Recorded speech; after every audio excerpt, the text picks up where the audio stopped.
You can try to resist. You can try to hide from his fist, but you know what you know? You can't fight the Moon Knight. That's right, y'all. We are deep in the dark. You gotta surrender your hearts.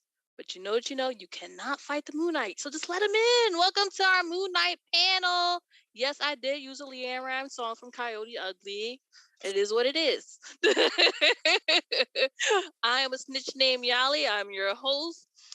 With me today are Jaz and Joseph. We got the Sorcerer Supreme over here, and we got Mrs. Chris Evans up here. And guys, to God's ears. listen, we manifesting all kinds of things today. That's what we doing.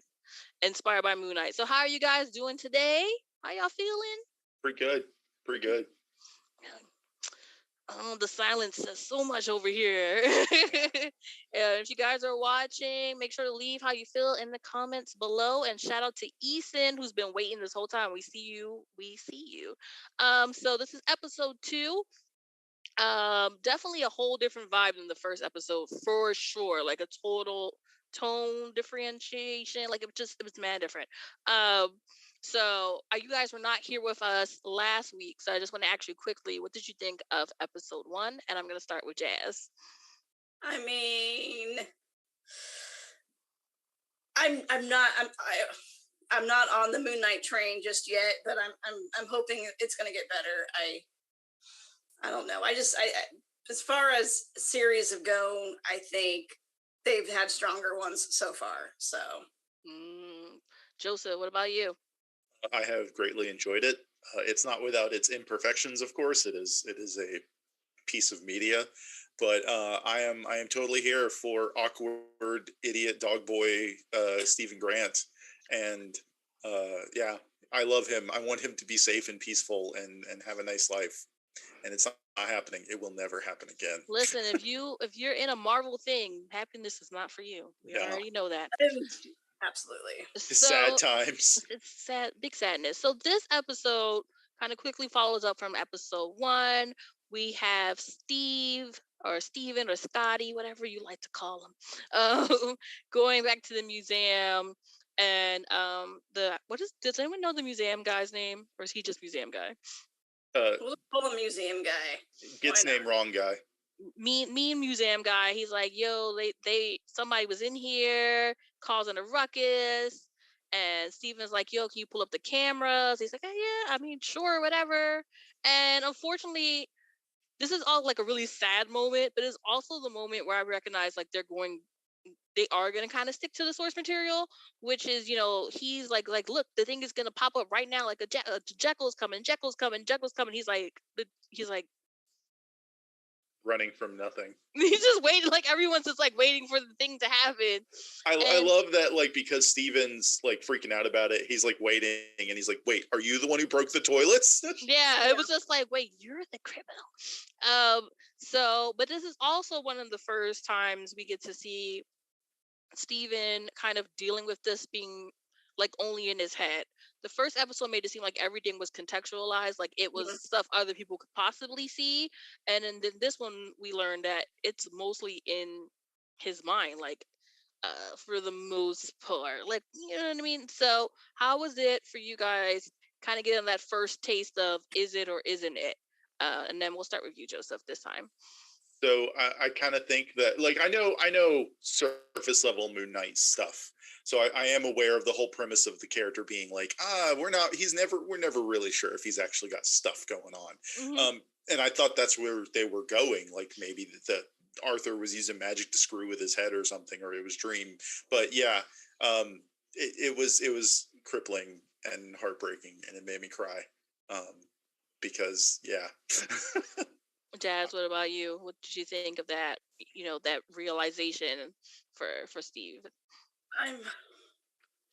I mean, the realization for Steve, I was just like, I did feel really bad for him because, I mean, he's seeing all these things that, like you said, for the most part, is not being seen by anybody else.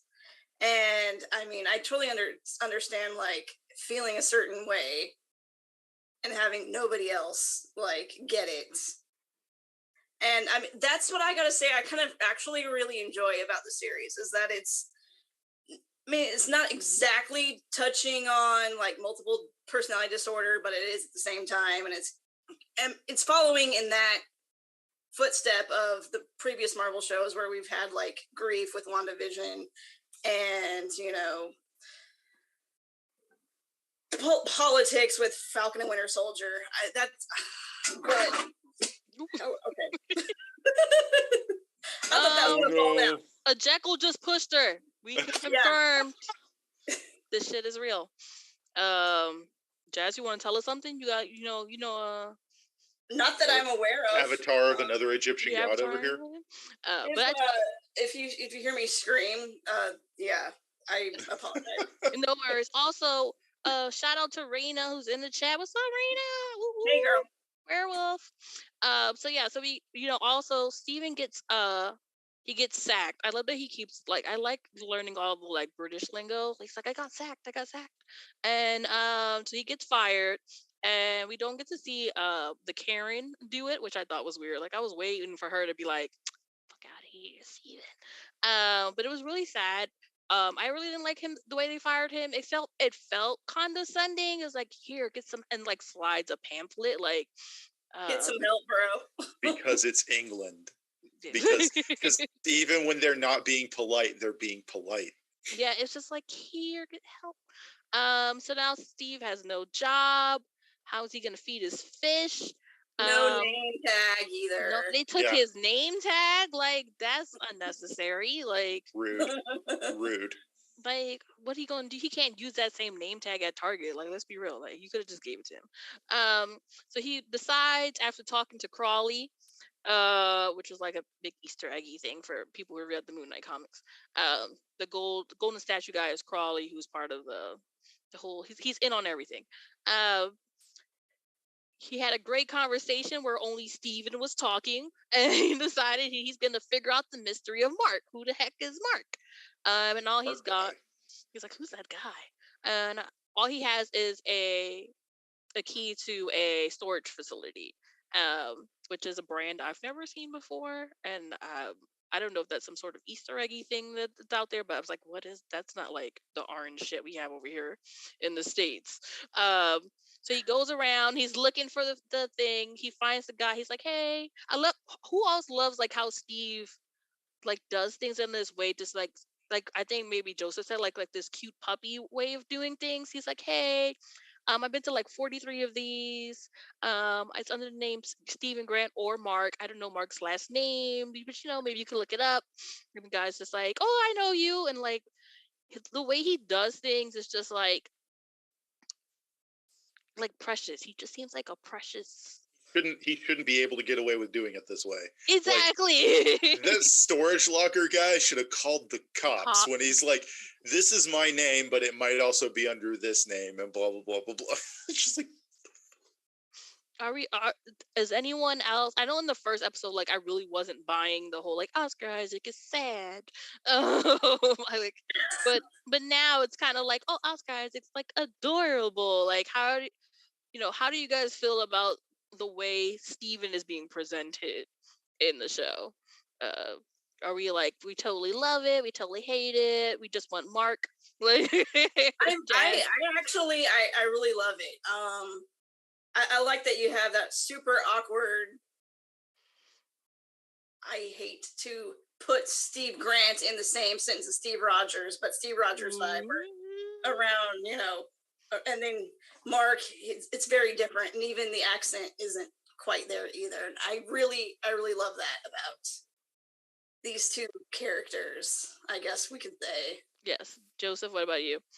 So I really enjoy, because what little surface knowledge I know of Moon Knight is all Mark Spector related stuff. So I really enjoy that for the MCU, because they always do this little curveball concept with the character interpretation, is that we're learning who this character is through Steven, which is a different version of Steven than the comics too, because Steven in the comics is a millionaire or some stuff like that. Yeah, money. He got old money. Yeah. So I really enjoy that we get to learn it through Steven, and I kind of hope that Steven is our Moon Knight main character and Mark is the backup. because I think that would piss off comic fanboys a bunch, and that's always fun to listen to. And B, it's just, I don't know, we have a lot of hyper confident bad A types. And I would really love like dumb lost himbo Steven to be our heroic figure. Yes. Someone's got to, if anyone, it should, I mean, in my mind, he's like he kind of reminded me a little bit of like our versions of Peter Parker, like Tom Holland's like goofiness. Yeah. There's something cute about it, but you also like in a real situation, he probably could kick ass. But in the locker, when he gets into the store locker, we get the reveal more of who Mark Spector is. We learned his name there from He's passports. kind of a dick. Let's be honest. I like that the room is set up so that I'm pretty sure Mark knows that he has to have conversations using mirrors, and like you can tell that the room is designed to do that so that he can. The insides of those lockers are just metal anyway. So but he hooked it up. It's way nicer than any other locker I've ever seen. That's true. And Mark and Steven are kind of like speaking to each other and just like, give me the body, no. But come on, give me the body. And like, what is all this shit? And you own a gun. And it's just like... Which is when I was watching that, I was getting serious Green Goblin vibes from like from Tobey Maguire's Spider-Man. I was like, oh, here's Osborn now. Okay. There's also some severe Britishisms in there. Is the fact that like he's freaking out so hard over finding a pistol in a bag. Mm-hmm. Like, an American would just be like, oh look, gun. Free gun. Do I get my bottle of liquor with it? But like, I mean, finding a safe house bug out bag with a ton of money and a gun is, he's just like, this is above my pay grade. Mm-hmm. Especially when you ain't got no job. But yeah. So we've also learned that Mark hid the beetle, because we were all, I know at the end of the episode, I was like, where the fuck the beetle go? So he hid the scarab. And he was like, I'm going to go tell the police that I found these things. And it's just like, I wonder how you're going to explain that to the police. And on his way of, Khonshu does not like the idea of Steven trying to expose everything, which I find very weird when he decides to pop up and when he decides not to pop up. But like, why wait for him to leave the thing when you could have just caught him inside of the storage? And he's a dick. Khonshu is a dick. And so anyways, he tries to run. He almost gets hit by Vespa. That Vespa plot twist is his wife's Vespa. We get to see Layla. And she's like, oh my god, like, where have you been? And I know I'm your wife, but like, you could have still told me or whatever. And he was like, my wife? And what a way to find out you got a wife who's super beautiful, who is super badass. And then they get back to his flat, and she's just kind of like flabbergasted, like this is how he lives.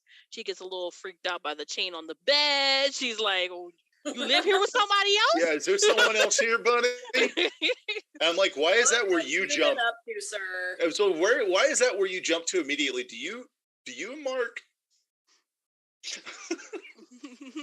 I just thought that if it was me, and I'm like, I haven't seen my husband in a long time, and like there's some chains and some, like, I'm gonna ask about that first. I'm gonna be very honest. Like, what? So you didn't want to do that with us, but now this is what you into over here? I mean, she knows he's got like weird magic powers or something. Like, that's not where she goes to first. No. Like you out here kinking it up with people I don't. But in that scene we get more of like the Steven sweetness, where he was like, when she hands him the divorce papers, and like, I don't know if you guys noticed, but even like the sound in the room like dimmed down, and so it became really quiet for a show that's been very loud. Like, he says like, but you're so sweet and you're like, I would never do that to you. Like, what did you guys think of Steven and Layla's relationship, which is basically something that's developing right now, because essentially this is her first time meeting Steven, and this is Steven's first time meeting Layla, although technically they know each other. You know what I mean? So Joseph, what do you think about that kind of intimate scene? I love how we've met literally 3 women in Mark's life, and he's crushed on 2 of them. Mm-hmm. He is very much like enamored with her immediately, which is a very funny trope to lean on. Mm-hmm. But she's done nothing but be kind of harsh to him the whole time, and he's just like, again, himbo puppy dog vibes. Like, you snap at a dog and it's still like, I love you though. Jaz, what did you think? Yeah.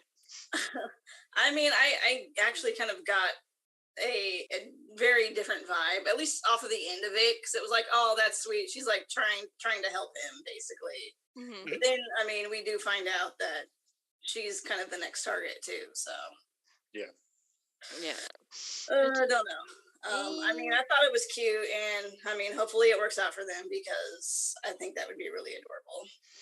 Unfortunately, the show isn't about adorable, because about 2 seconds later, from the sweetness, knock, knock, knock, who's there? You think it's the police. And Mark is immediately like, please don't do it. Please don't do the thing. Don't do the thing.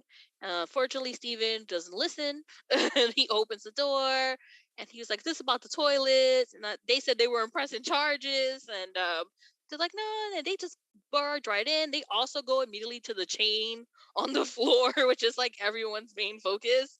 And luckily for him, Layla was managed to escape. And we think that Steven gets booked, but really it's just Arthur who has power. And he is like in a car. He thinks he's talking to Mark again. He's like, like, please give me the body. No, I'll never give you the body. And after what you did to Layla. And then Arthur shows up, and then we kind of get treated to like this moment. I don't know if you guys ever read the House of M comic books, but when Magneto makes his own place, his own world or whatever, and she's trying to persuade Charles to like join us on our beautiful island where the mutants do everything and we have free food and things like that. Like Arthur kind of has that similar moment. He was like, listen, I know Khonshu is saying so many things to you, but look at her. We speak 3 languages. She's really great at soccer. Look at the projector. It's just like all these things the villain typically does when they're trying to woo someone. And the cute thing is Steven kind of falls for it, because like he said, he's a puppy. At first he does, because that looked like some really like bomb ass like lentil soup, if we're being honest. Right, but he was harping. He's like, yo, the lentil soup is delicious. Everybody loves it. It's like, yeah, I'm gonna have to go find a lentil soup recipe to make now. Thanks. Yeah, Marvel should publish that. That should be. They're doing tie-ins where there's QR codes that you can get comics from every episode. They should do the lentil soup tie-in somewhere. We want the lentil soup that we hear is very delicious. So yeah, Steven is totally for it up until this is when the bad guy fucks up. You gotta lean in with the hook later. He's like, listen, Khonshu, like, he wants you to kill the people after they already did the evil. And the lady I run with, she said, look, what if we stop the evil before it ever happens? Right. Like, what if, this... Do they not have Minority Report in the MCU? That's what I wanted to know. So they want to Minority Report this, even if that means killing a few babies. And Steven is not with that. That's where he draws his line of killing babies, and I think that's a great line to draw it at. So you could have gone to Rhodes.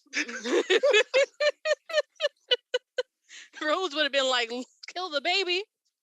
In. I mean, we could always go back in time and Thanos. So yeah, where were they for that? But yeah. But what do you guys think about Arthur's approach at trying to woo Steven? Because it's very clear in that scene that he knows he's dealing with Steven. He's not dealing with Mark, and he knows that Steven is a different kind of person. So how did you guys think about his strategy, his evil bad guy strategy? Joseph, you first. First off, my gamer senses tingled when I watched this whole situation. I'm like, that's a really good example of a lawful good villain. Because I don't think it's so much Arthur trying to woo someone like a villain would. I think he legitimately thinks he's doing a good thing. if Thanos thought he was doing the balanced thing, the thing that was like, this is just survival and preservation of everyone. This is like him, like Arthur is him thinking he's got the moral high ground here and that he's doing what is absolutely right, moralistically right, because God told him. I also really dig that the other side of his argument is he was an avatar of Khonshu. He was like the last avatar of Khonshu before Mark. And he's like literally verbatim saying what Khonshu is saying to show Steven's like, I know what you're going through, my dude. It's all good. He's telling you to kill me right now, isn't he? He's like, how do you know that? And I just, in these scenes, I want to throw it out to F. Murray Abraham throwing the hissy fit, and even with the like punch him in the windpipe. Someone woke up and chose violence, and it was Khonshu every time. Like a 2-year-old. Yeah, Jazz, what did you think about Arthur's? I mean, I thought it was incredibly effective. I can't say that I might have not have been wooed to the dark side a little bit in that sort of way, but also I do have to give credit to Stephen, where he was like, wait, what? He came up with a different idea of how to deal with this. Like, what if we give the person the chance not to do the thing in the future? Yep. To change so they can not instead of just killing him, just tell them, don't be a dick. Exactly. So I mean, I have to give it to Steven for that. Even though I still think there is one too many Stevens in the MCU right now, but you know, that's a whole we currently got 3. At least they're decent dudes. So far, don't give any ideas, Marvel. Don't get any ideas. We don't want Hydra Cap. Don't do that to us. We have the persuasion. It almost works. It doesn't work. Unfortunately, Layla decides she want to show up. I'm like, baby, why? But again, that's still her husband. She love him. That's what she gonna do. We get a cute little chase scene of him just being like, no, and she's just like, yo, do the suit. And he's like, what? Like, oh my God. The suit? And he's just like, the psycho Colonel Sanders. And then we get our through literally a jump through a window, our Mr. Moon Knight. And I love that. I busted out laughing during that scene because he was like, yeah. And then he took out, he's like, what are the little Honey, sticks for? I'm home. And he's like, wait, the little sticks are cool. Like, he was just so, I think it was one of the first time we get to see Steven like something about himself, if that makes sense. Like, he's just always like down on himself and down on his luck. And him as Mr. Moon Knight, he was just like, we say in the drag community, like, he was feeling his oats. Like, he just like, this is me. And I was cracking up out loud. And then Mark to go like, what the fuck are we wearing? You know? And he just goes, we needed a suit. And and like, Mark has any room to talk, his suit's fucking weird. Exactly. So it's just, he's like, I don't know, I really enjoy a scene where Steven was happy, you know, like it's such a rare moment for the 2 episodes. And mind you, we only have 4 episodes left, so it's just a crazy thing to be like, oh, look, here's our happiness that we've been missing. What did you guys think of the introduction of Mr. Moon Knight, Jazz? I mean, I liked it. I think we all knew it was coming anyway in some form, because how can it not? I mean, it is called Moon Knight, for God's sake. But yeah, the thing I really loved about that suit, though, is that it was very Batman-y, where he had the little moon thingy that he, did some damage to some people with, and then, like, after it just dissipated, he was like, yep, mine, thank you, put it back. It was awesome.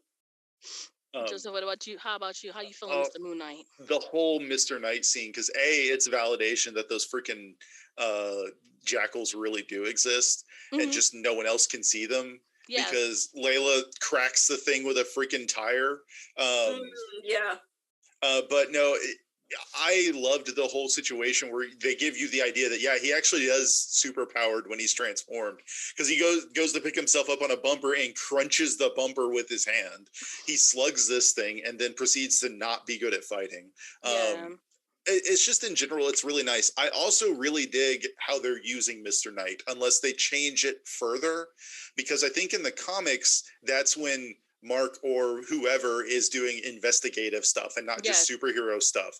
But if if Mr. Knight is how Steven manifests the suit and the powers, I absolutely love that is the approach they're going to do, especially with him being all dapper and like, I'm British and Exactly. we have to be fancy. So his Moon Knight costume is a vest, rolled up sleeves, gloves. He wears like freaking white gloves and a tie. He's got a tie. Colonel Sanders. Yep. But also kind of like that British brawler thing, you know what I mean? Like, it's definitely that vibe. Very Victorian undergully brawler vibe. Oh, absolutely. Absolutely. And so we recognize that even though he's got some powers, he looks great in the suit.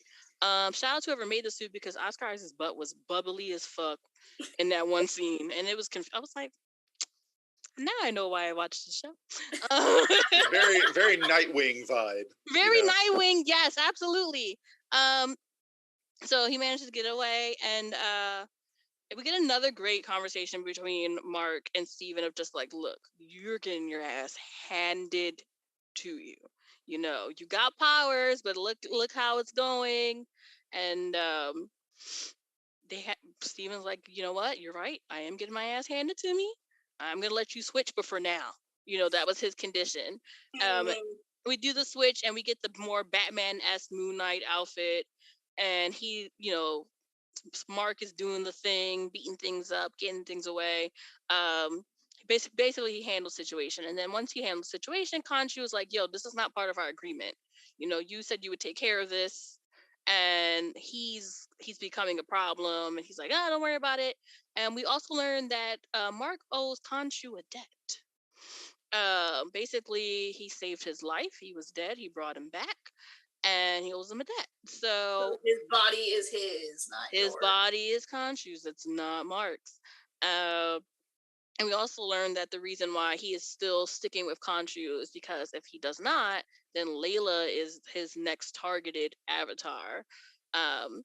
So, which is like, Khonshu's evil? What? I mean, like you said, everybody has blood on their hands in some way or another. It wouldn't be the MCU without that, I think. And I think knowing his motives for the reasons why he's doing these things is more understandable now. And, you know, I certainly have less issues faulting him. Not that he's not unfaultable, but I understand why he's doing what he's doing now. But I still do think it's a little rude that he, you know, didn't vacate the body like he said, like the agreement was. So, Joseph, what about you? What about the revelation of the debt and the blood? There's a lot to unpack here, because Moon Knight's always been the shades of gray style Marvel superhero. Like, he does the good thing with the chains, and but he does the right thing in a very bad way. And that goes to Mark's training and who he is and all the other crap. And it's also partly Khonshu, which is a very polarizing figure in Marvel too. I don't necessarily think Khonshu is evil, but I think Khonshu is very typical of like your eldritch entity. Like, he's got a purpose, he's got a thing he does, and he's willing to do whatever to do the thing. And his thing is justice and beating the crap out of people that do the wrong thing, and he's willing to do whatever dirty trick he's got to do it. But not a baby. No, because a baby hasn't done a wrong thing yet. Have you been around a baby? Just kidding. Just kidding. Just kidding. Projectile vomiting is not a mugging and stabbing, but that's yes. True. But yeah, it's this interesting give and take. And I mean, I coming into this didn't think Mark was a bad guy, and I'm pretty sure the whole all these people in Egypt were murdered. All those people were probably cultists digging up that scarab, and were also bad people doing bad things. Right. Now, should he have murdered them and left them for dead in the desert like that? No, probably not. But tomato, am I right? I mean, to be fair, in another universe, he was sucking up the bodies of other people too. So, and then there's absorb their powers. There's just also saying. One of the comic arcs where Khonshu manifests and becomes whole, and then takes over the world, and Mark's the one that's got to stop him. Yeah. And Will I that think in happen? one of the arcs, Mark is worthy of Mjolnir, which is just the wildest thing. No, we're not going to talk about that. No. We do our research here at Fandom Spotlight. We get a scene where like Mark and Steven are yelling at each other, and Steven's like, I want my body back, and I don't want you to hurt Layla, and all this other stuff, and you're a terrible person, and there's blood on my hands too. God, them and the blood in the hands, and he just like beats the shit out of the mirror so he doesn't have to deal with him. And No. which is sad. It's like, no, bring Steve back. And then we also see that some random homeless man manages to find the scarab, and like Arthur does, he says some beautiful things to him and then kills him. And I'm like, what did he do? Like, yeah, exactly. He didn't judge him. He didn't do the thing. He didn't judge him. He just killed him. Yeah. Which goes to show like his, like all bad guys, it's smoke and mirrors. You know, the agenda is whatever they feel the agenda is. And quite literally smoke and mirrors. Literally. And Khonshu's like, yo, now he got the beetle. What we about to do? We gonna go. He's like, we'll go to Met's tomb. We'll do that. He's like, all right, we're gonna do that. And then he like teleports him there. And Oscar Isaac is like barely has any clothes on. He's sweaty. He's looking all golden and tan. I'm like, yes, whoever filmed this. And that's how it's done. We're in Egypt. And we know that our next task is to get to Met's tomb before Arthur does with the beetle, or the scarab, however you want to call it. And it's kind of the gist of the episode. It's kind of very linear. Kind of like if like a big chase. The whole episode is one long chase. Yeah, it's kind of like one of those missions in an RPG where it's just like get to A to B so you can move to the next part of the story. Yeah. And get to the next location. But it was definitely a different tone. It wasn't as horror aspect as the first one was, but it definitely was more faster pace. I don't know. The scene in the storage unit was pretty terrifying with Khonshu in the halls. Khonshu himself is like, but it takes away the fact that he's also a big baby. So it's just like, giant baby. Like, I would like to be scared of you, but you're also a toddler. So you shove these trays over. So we know what's happening next. We're getting a buildup of this world. I want to ask you guys. We know that the next film is Doctor Strange and the Multiverse of Madness. We know that, well, some of us may know that in the comic books, Moon Knight has his own kind of relationship with, Doctor Strange, and in the multiverse itself. And we also know that at the end of Eternals, if you guys watch Eternals, there's this introduction of two members of the Midnight Suns. So we're kind of like in this world of like, let's say darkness. How do you see, and we also know that everything is connected, right? Multiverse of Madness has some what if stuff we've seen before, if you guys watched the trailer. So I want to ask you guys, we're in this world seemingly of darkness. What do you think is coming up next? How does Moon Knight end that will lead us into which we're pretty sure is going to be something related to Multiverse of Madness? And like Matt says, let's hear some theories. So who's got their theory up first? I mean, I'm just gonna flat out say Mephisto. Like, my cards on the table. Cards on the table. Mephisto, and my other like random guess. I think that somewhere in between this, I think Ghost Rider will show up. I'm not entirely sure why, but I keep hearing the back of my head like they're both vengeance. They are both vengeance. Okay, Batman. They both deal with some different kind of gods of death. Also, Keanu Reeves has had a couple conversations lately with Disney Marvel, and I could just that's maybe me wishing, but that's my theory. I think it's Mephisto, and I think Ghost Rider is somewhere hiding in the shadows. So who wants to share what they think the future Moon Knight connectivity, the theories, all of it? If you want, Joseph, you ready? Let's go. No, I was gonna. Okay, so I have a few things. Like three. First off, in the past I talked about my tiers, talking about, like, I think it was even mentioned in the last episode. I think that there's like tracks that these are going on. Mm-hmm. There's like the cosmic, the global, and the street level stuff. I would like to shift that slightly.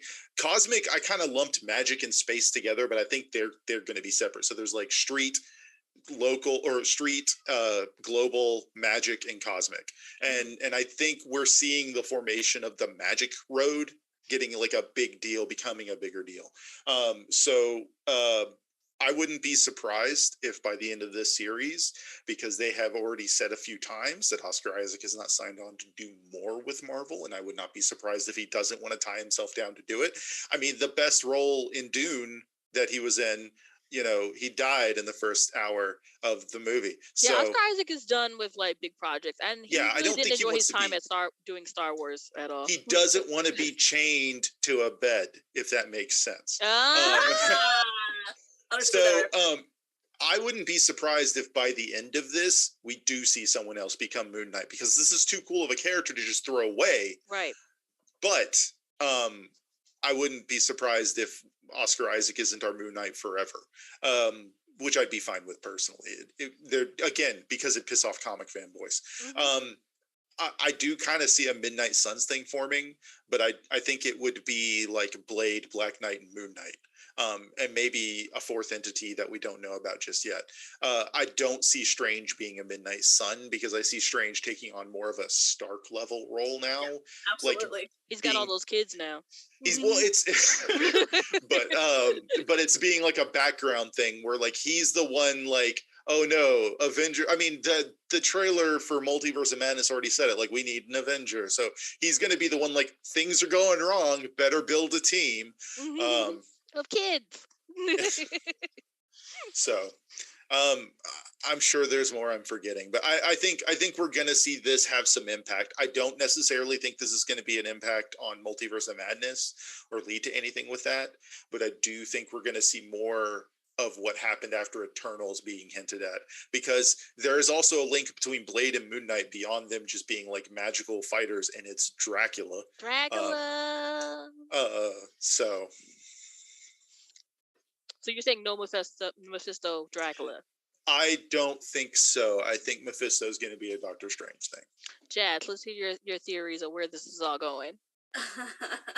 I mean, I totally agree with Joseph on his point, where I don't think it's gonna like be a huge tie-in to everything. Looking back on the MCU so far, I mean, I almost want to say the Multiverse of Madness is almost like the first Avenger film, because we're going to have like all of these together. And that really wasn't a huge thing. Like everything before that was like, here's who this person is, here's who this person is, here's who this person is. And they're all going to team up in this film, and then it's just going to build. So maybe later on down the road, we'll get some more stuff. But I don't really know where that's going off the top of my head. And I also do really like the idea of it being, was it Black Knight and Moon Knight and whoever else? Blade, Blade, yeah. Being like the three almost coming up. I think he's onto something there, and I'm still over here trying to figure it all out. So, go ahead. What I want now is, because America Chavez is being introduced in Multiverse of Madness, and I hope she becomes a staple, because much like Ms. Marvel, she is an amazing character that I think captures the vibe of what like superheroes should be. Mm-hmm. But what I want now is the next big team up movie being Moon Knight, Black Knight, and Blade, and America Chavez is the fourth character, and it's like a My Three Dads vibe. And they all go after Dracula. Yeah. 3 men and a little lady, you know? Yeah, 3 men and a little lady. There it is. Oh my God, poor America.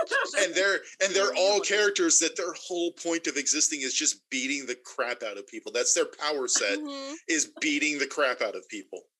No fancy magic, no gadgets, no tricks. It's just literally straight up beating the crap out of people. I'm still gonna have issues with